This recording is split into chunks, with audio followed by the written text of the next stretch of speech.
សាបំផុតខ្ញុំសូមមកលំអត់អោនកាយវាចាដល់នេះចាស់ខ្ញុំសឹកហាត់គុំគាត់ត្រៃរតនាសូមសត្រូវនានាទុកសោករុគេវិញ្ញាបាត់បង់តាស៊ីសត្វតោហិមៈសន្ទុអរហតធម្មោដេចាស់នៃព្រះរតនកាយទាំងឡាយ3ប្រការគុណប្រពុតគុណពធសូមឲ្យ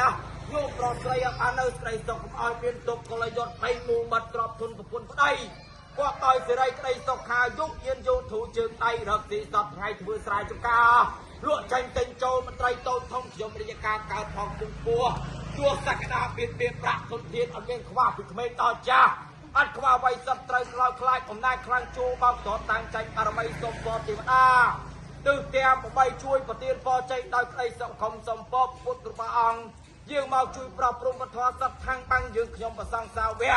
ស្ទាវដំយើងខ្ញុំអត់ឲ្យបង្គំវ័នទាសូមបនសូមជ័យសូមសុខទូស្ដី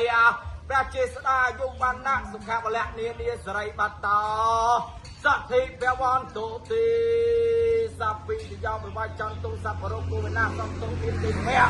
បន្តរាយយ៉ាងអន្តរាយ3មានតអ្នកឡាយសក្តិទីវិយកពវៈសូមឲ្យអ្នកជាបុគ្គលមានសេចក្តីសុខមានអាយុវែងមានតនស័យដែលសណៃចាំង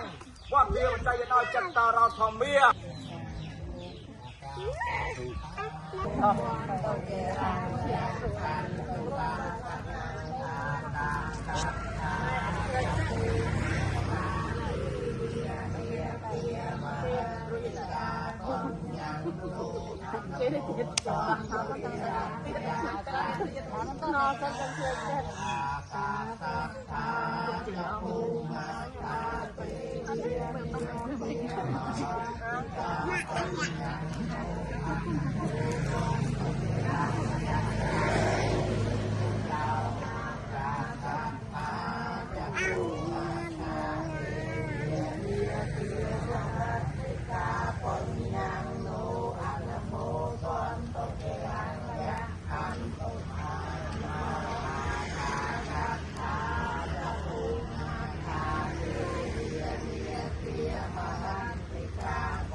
មើលខ្លួនឯងកាយខ្លួនឲ្យ